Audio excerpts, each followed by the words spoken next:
آپ بغداد کی کسی گھر سے اپنے شاگردوں کے ساتھ گزر رہے تھے کہ رستے میں ایک شرابی نشے میں دھت پڑا تھا۔ اس کے کپڑے میلے تھے اور حالت بہت خستہ تھی۔ اس نے شیخ عبد القادر جیلانی کو صدا دی، اے عبد القادر، اللہ قادر ہے کہ نہیں؟ شیخ مسکرائے اور فرمایا، بے شک اللہ قادر ہے۔ اس شرابی نے پھر وہی سوال کیا، اے عبد القادر، اللہ قادر ہے یا نہیں؟ شیخ پھر سے مسکرائے اور فرمایا، بے شک اللہ قادر ہے۔ تیسری مرتبہ جب اس نے وہی سوال دہرایا کہ اے عبد القادر، اللہ قادر ہے یا نہیں ہے، تو شیخ روتے ہوئے سجدے میں گر پڑے اور کہنے لگے، بے شک اللہ کی قسم اللہ قادر ہے، اللہ قادر ہے، اللہ ہی قادر ہے۔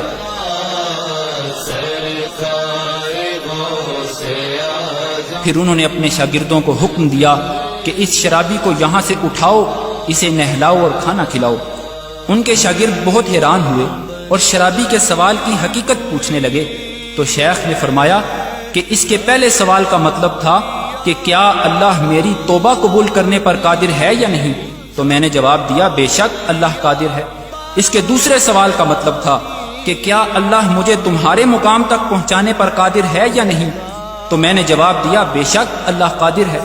اور اس کے تیسرے اور آخری سوال کا مطلب تھا کہ کیا اللہ تمہیں میرے مقام تک گرانے پر قادر ہے یا نہیں؟ تو مجھ پر اللہ کا خوف طاری ہو گیا اور میں روتے ہوئے پکار اٹھا، بے شک اللہ ہی قادر ہے، اللہ ہی قادر ہے، اللہ ہی قادر ہے۔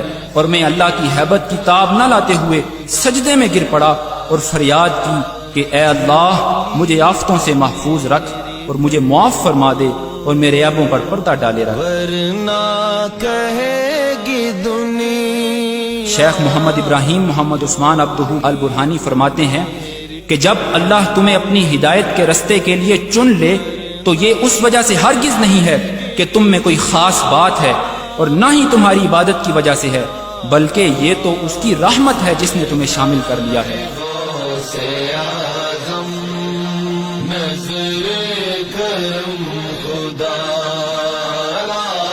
اور وہ اسے کسی بھی لمحے تم سے چھین سکتا ہے، لہٰذا کوئی بھی شخص اپنے عمل یا عبادت کی وجہ سے دھوکے میں نہ رہے کہ وہ بھولے بھٹکوں کو حقارت کی نظر سے دیکھنے لگے، کیونکہ اگر تم پر اللہ کی رحمت نہ ہوئی ہوتی تو آج اس کی جگہ تم ہوتے۔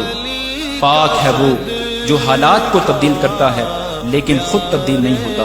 ہمیشہ اللہ تعالیٰ سے ثابت قدمی کی دعا کریں اور اپنی نماز کے سجدوں میں 3 مرتبہ یہ دعا کرتے رہیں، اللہم یا مقلب القلوب ثبت قلبی علی طاعتک، اے دلوں کو پھیرنے والے میرے دل کو اپنی اطاعت پر ثابت قدم رکھ۔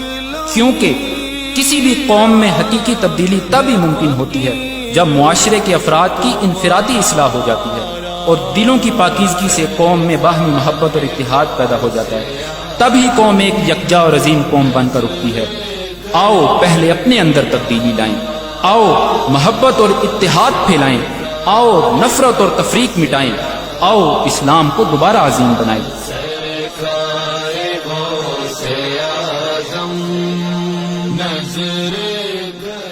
آپ سب بھائیوں سے گزارش ہے کہ آؤ آپ بھی ہمارے مقصد میں ہمارا ساتھ دو۔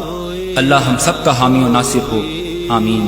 وصلی اللہ علی سیدنا محمد وعلی آلہ وصحبہ وسلم اجمعین۔ سب کا کوئی نہ کوئی